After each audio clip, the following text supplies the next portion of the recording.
How you doing, man? Good, Ben. How are you? I'm good. It's so nice of you to do this. Thank you very much, man. No problem.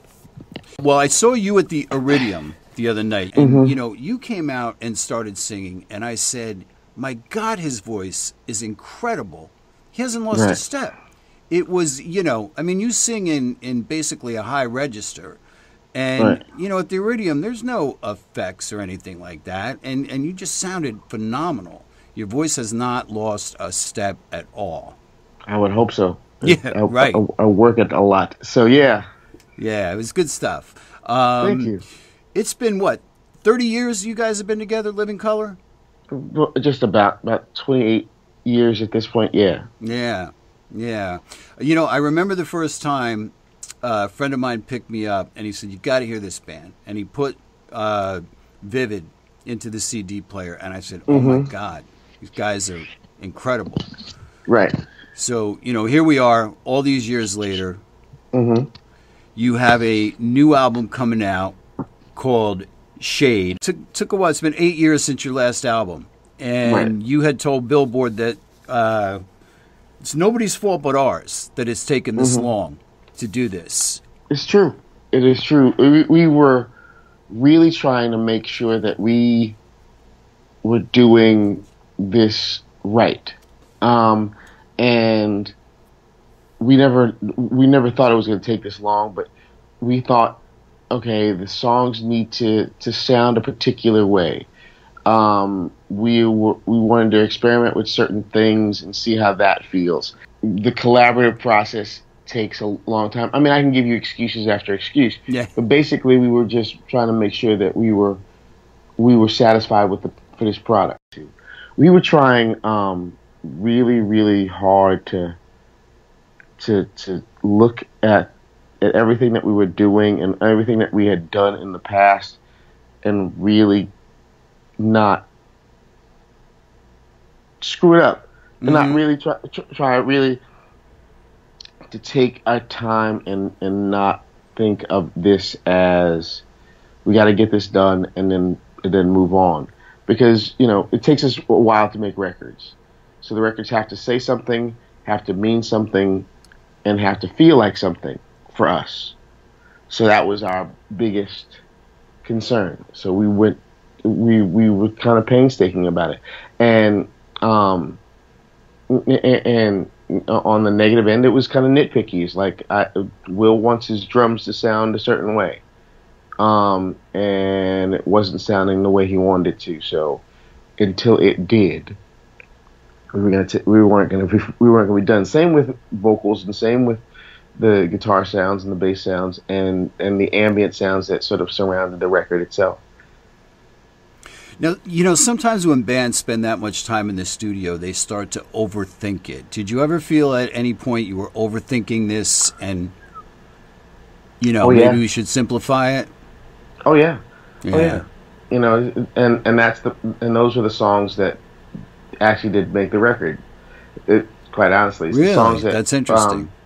The songs that we thought that we sort of thought this needs this, it needs that, it needs this, it needs that, and once we were done baking it, it was like, no, it's not really gonna work. So let's Yeah. just, and that should be a rule of thumb for us. I don't know if we're gonna ever take this advice, but if it takes longer, if it feels good in the first 5 minutes, then leave it alone. But we're never gonna do that. One of the interesting things that I read was that you, well, let me start here. You had played a 100th birthday tribute party for Robert Johnson at the Apollo Theater.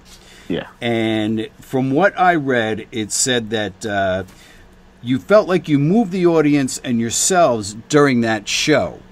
And Vernon Reid said that was the beginning of the thinking of the direction that the band wanted to take for this album.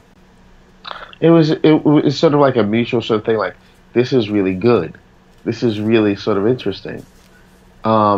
And the conversation turned to the idea of the blues and us, our sort of perspective on the world and the blues. That we never gave the blues as much of the attention as we would anything else in our sort of quiver of things we like to deal with.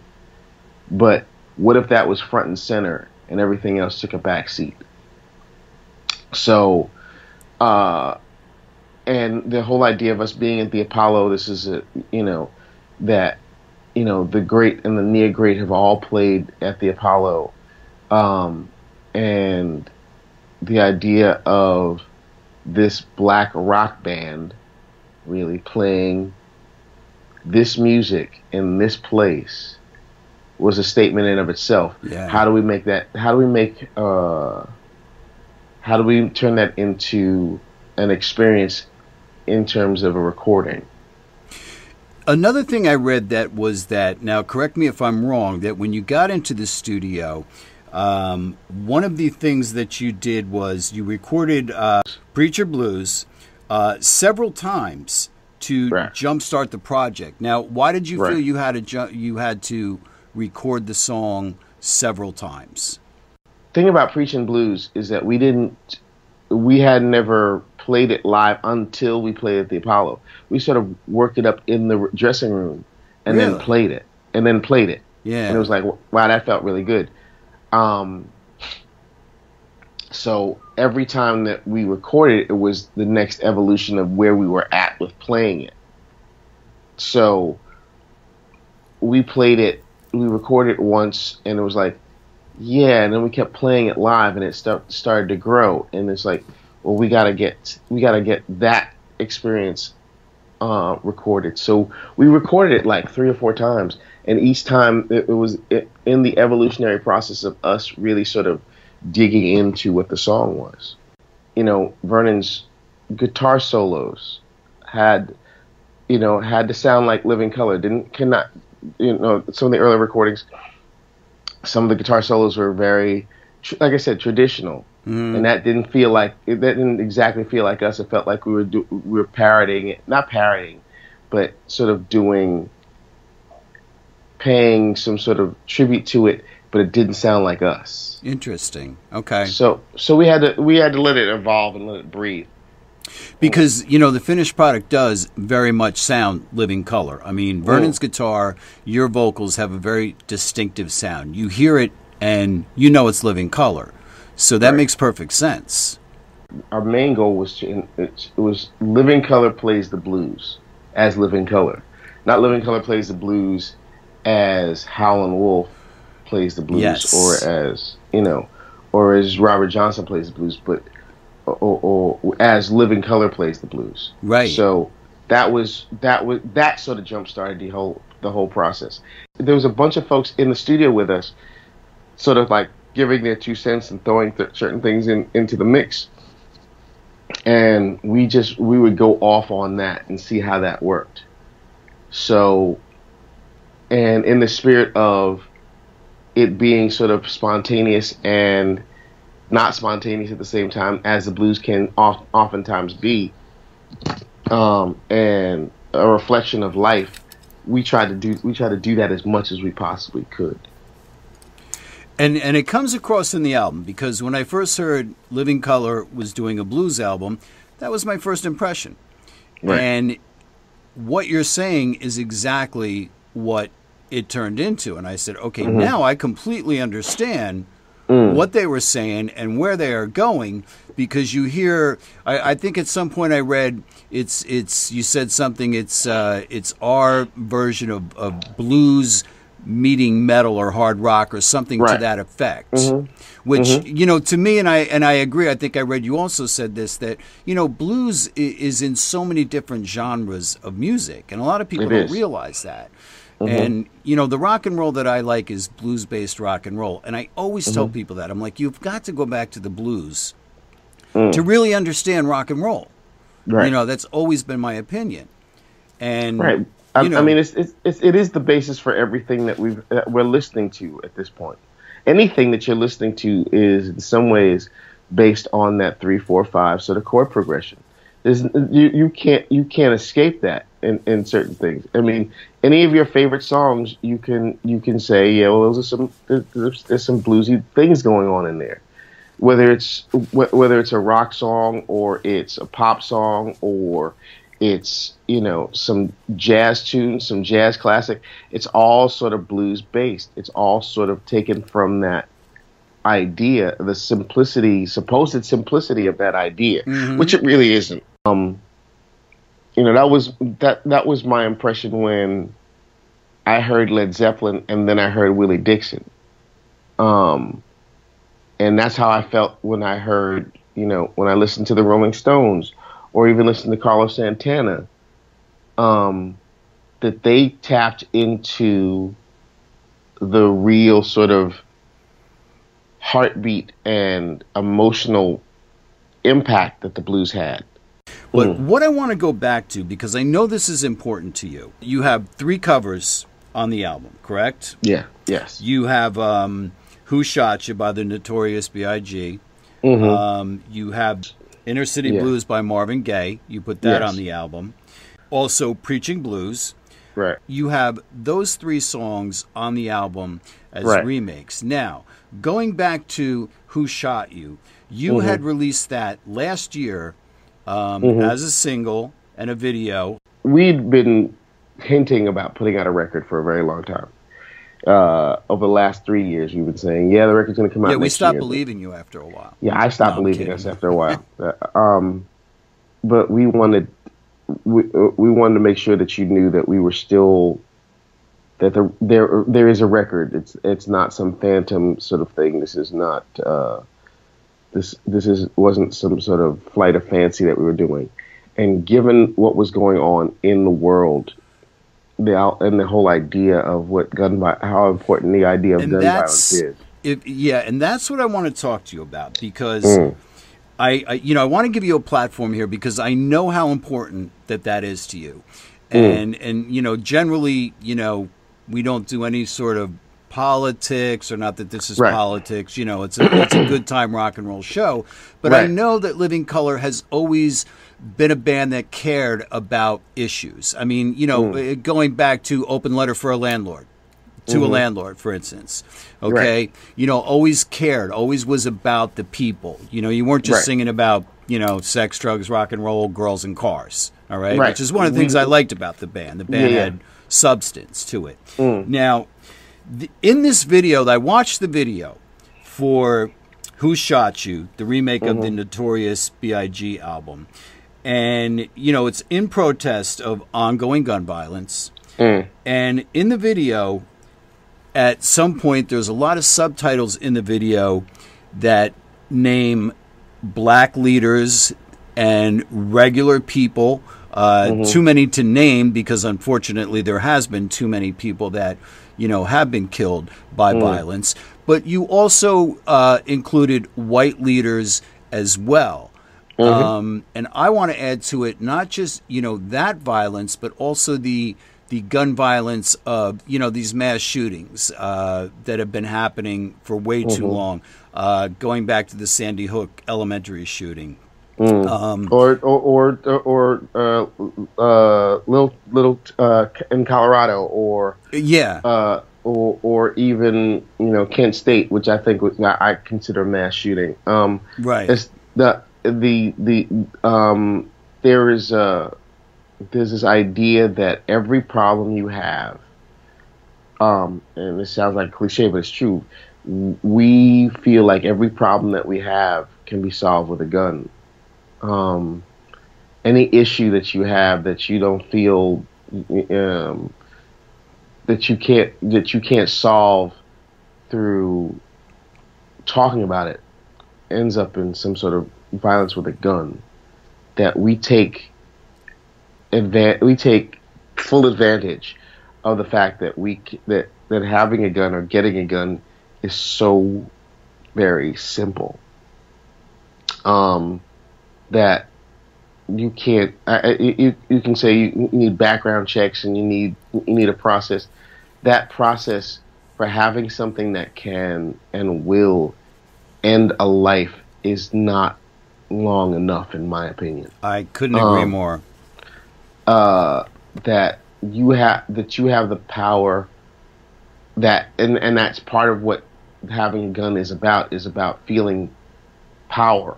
Is feeling like you have the the decision making power of ending or changing somebody's life with this thing.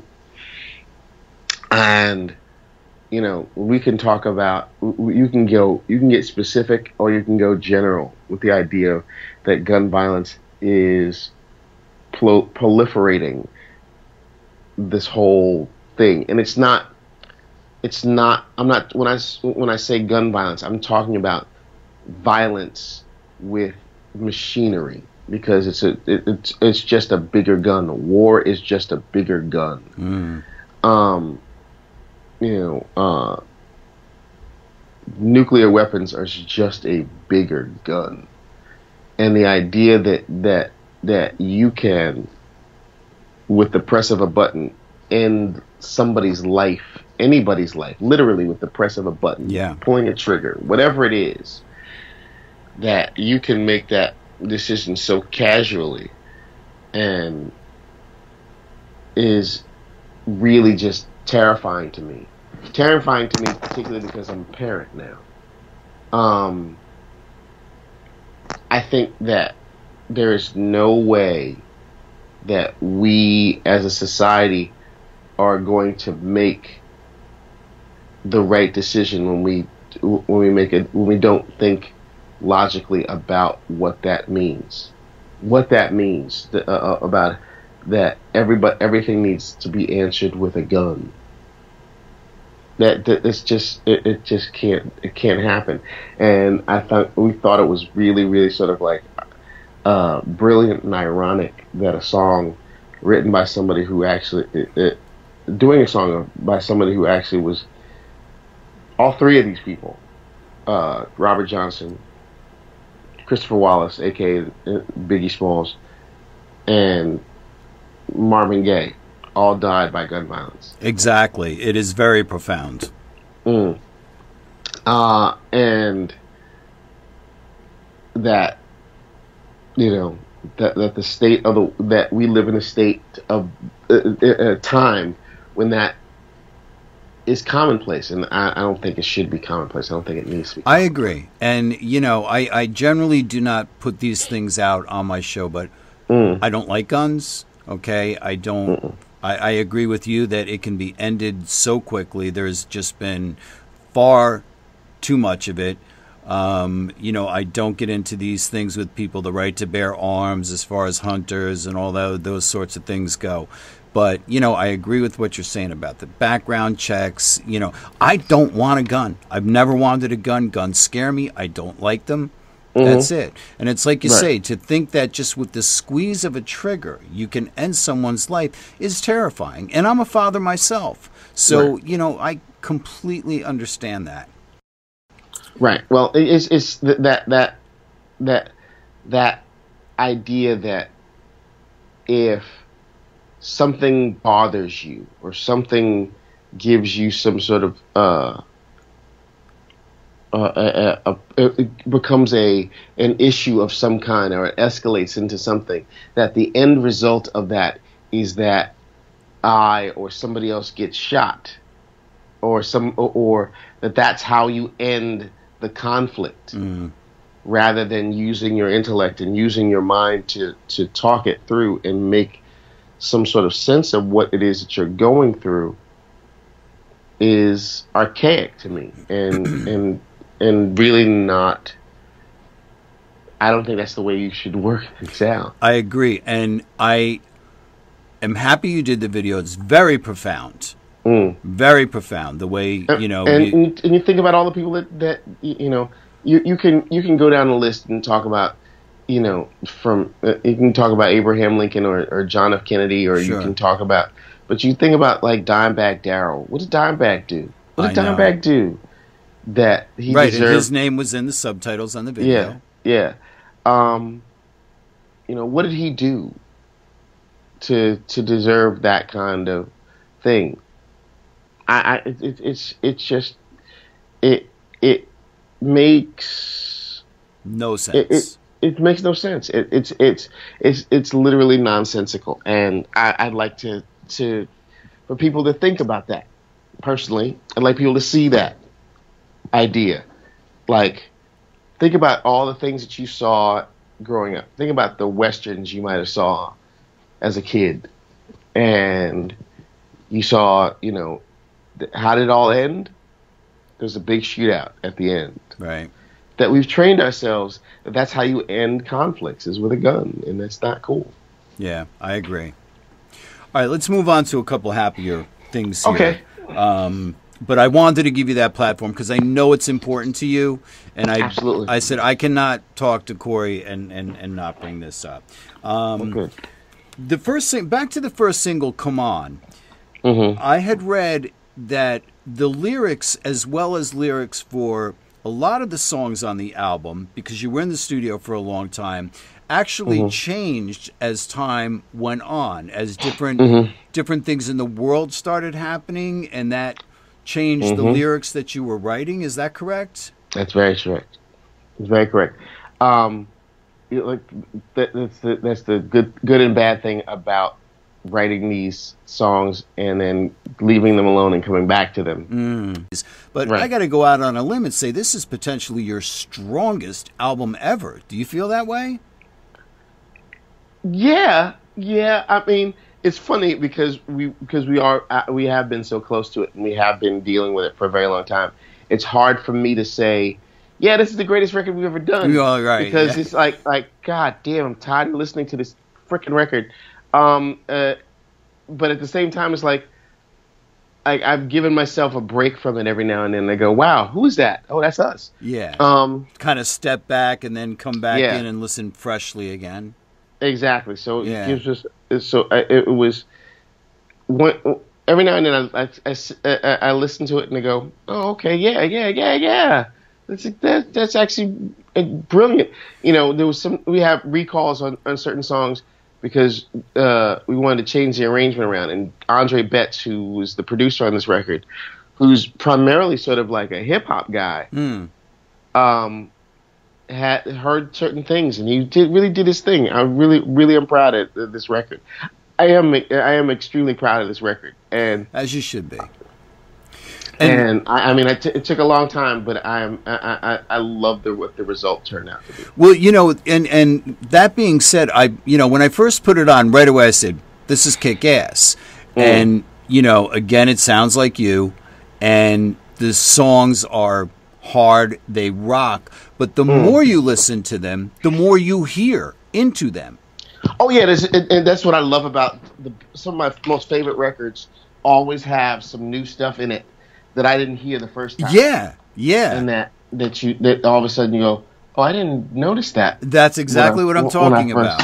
And there is a lot of stuff that I've heard, and I know that I'm going to hear as I continue, to listen to it. So, it's I don't want to say the songs are simple. The idea maybe of the songs are simple, but at the same time, it's deep instrumentation wise. There's so much in there. So, you put it on, you're like, yeah, it's a rockin' tune, this is great. And then you start listening to it and you're like, wow, I didn't hear, like you just said, I didn't hear this, I didn't hear that. I got to ask you this. This I loved, and I kept listening to this over and over because in the beginning, we're talking about Program, the song Program. It starts off, you hear this voice going, almost doing it sounds like Cult of Personality, and you hear a guy going, who the fuck is this? Who the fuck is this? And then you hear black rock band like dun-dun-dun-dun-dun-dun. Who the fuck was that? Who the fuck is this fucking Living Color band? And I was fucking cracking up. Tell me about that. We'd heard this. That's Scarface from the Ghetto Boys out of Texas. Rap group out of Texas, and Scarface has done his own sort of thing, and he's actually a guitar player in his own right, and a rather good player, and he ran Def Jam South, and he was having an interview, and they was talking about the state of music today, and So this comes from him, is what you're saying? That was him. It was an interview. There's an interview. There's a video of it of him talking about it. It's like. And he's talking to some folks, and he's like, what is the name of that band? What is the name of that black rock band? And he goes, and somebody says, Fishbone? And he's like, no, not Fishbone. which is interesting. He saw that he sort of that was referenced. But yeah, so he was like, his point was, you know, everybody's expecting you to do this thing. Mm-hmm. These guys really did what was unexpected. Not only was it unexpected because they took an idiom that traditionally for some people does not belong to, isn't part of the black diaspora, but showed folks how it is a part of that. Absolutely. And he was, you know, brilliant guy, not just because he thinks he likes us, but he's he's a smart dude. Yeah, I thought that was so funny because as I'm listening to the album, you know, it kind of comes in low, and I go, wait a minute, what is that? What is that talking there? And I listened to it again, and I said to my producer, I said, wait, listen to this. This is funny as all hell. I don't know who this is. It doesn't sound like them talking about themselves, so I got to ask Cory, you know, where this came from. Yeah, we found that a couple years ago. It was like very interesting. So okay, now it makes perfect sense to me. I'm glad I asked you that. It was. We were, you know, both flattered and sort of taken aback as to why was he bringing this up. Well, I'm glad you put it on the record. It's funny. Yeah, absolutely. That's exactly why we did it. I mean, I actually this morning when I was getting ready and that came on, I said, no, wait. I kept rewinding that part, you know, so I could hear it again. All right, you are heading out. Living Colour is heading out on tour. In fact, I believe your first show is August 16th here in New York City. It's not really a show in August 16th. Well, don't tell me that because I bought a ticket. Yeah, well, it's sort of like it's sort of like an open mic, sort of Q&A. It's more a Q&A than it is anything else. Oh well, then that's cool. I'm glad I bought a ticket then. Yeah. It's sort of like. If you have any sort of burning desire to hear okay, that explains why it starts at 6:30. Because I was like, I made sure I put that on my phone. I said the time is odd. I said, okay, so tell me a little bit more. It's like a Q&A with the band. With the band, we might do some playing. We might do rehearsing basically in front of an audience. So, which should be very interesting. And it's more of a sort of like a promo sort of event where we're just gonna try to talk up the album and talk up our careers thus far and how it led to the making of Shade. So that sounds great. I'm glad I'm coming. Yeah, it should be very, very interesting. Now, from there, you do actually go on tour, right? You have a few dates, about a half a dozen or so dates here in America. Yeah, we're gonna probably think that weekend we have a gig in Virginia. Yeah. Then for the most part, we're going to go to Europe for like a week or so, just before the record drops, and do some festival stuff out there. I believe you are in the Netherlands the day the record drops. I believe you're right. I think we're playing at Park Pop or Pink Pop, one of those. Oh, Pink festivals. Pop. Yeah. I think we're playing one of those in the beginning on September 8th, and then we come back. I think probably at the end of the month and start doing some stuff in and around the States, North America. Okay, because you have a pretty busy tour schedule over there. You're going to Italy, you're going to Germany, you're going to the UK. You know, I was looking at the tour schedule. You've got quite a few shows lined up over there. It should be interesting. You know, we last time we went to Europe, we went last winter. We opened for Alter Bridge. And great band, I love them. Yeah, they're great. And we figure we got a new record, we got all the stuff that we haven't played, and there's some places we haven't played on our own in a very long time. So we'll see how that goes.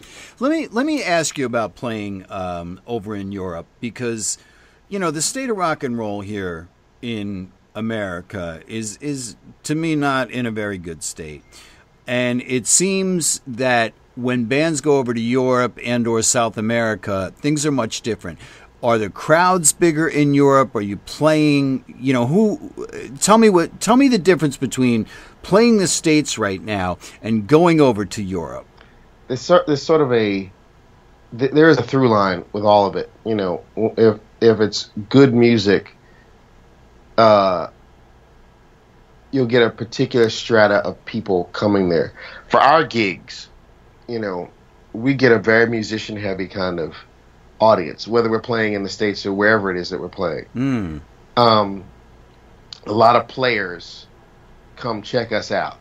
Well, you're all top-notch musicians, so that makes sense. Yeah, I think they want to see how the sausage is made. Yeah.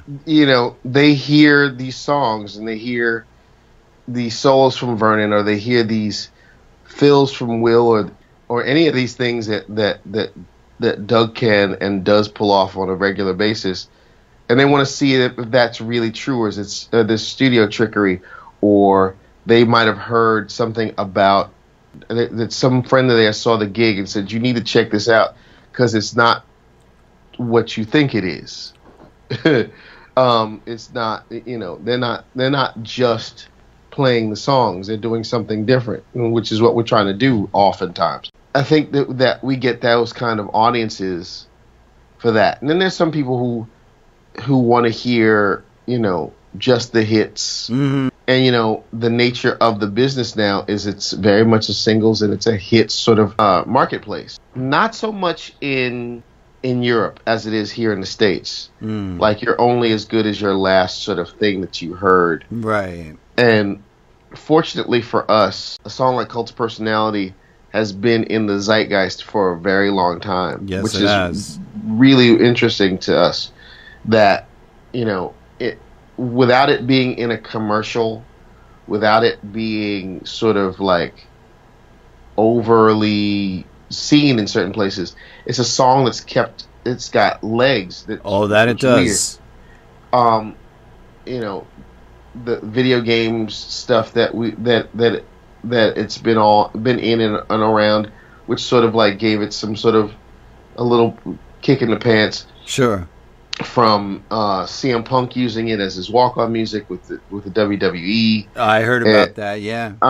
And even when he, I think he's using it now when he's doing MMA. I think that was lightning in a bottle. Really, it's like it was a good theme, a good sort of idea for a song, and a good riff, and it's a very prescient sort of words that were being said in the middle of this. Yes. It'd be really difficult to recreate somehow.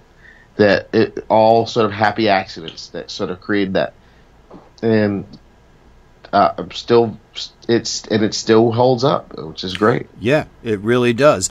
Well, 30 years, obviously you're doing something right, because there's still a demand for the band.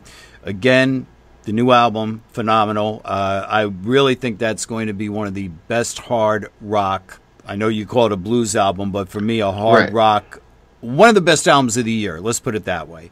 It's just that good. So, I'm happy for you guys as far as that goes. Thank you. I mean, it's a long, hard thing to do, but we'll get it done. We'll definitely get it done. You will. We don't play around. We try to get it done as best we can.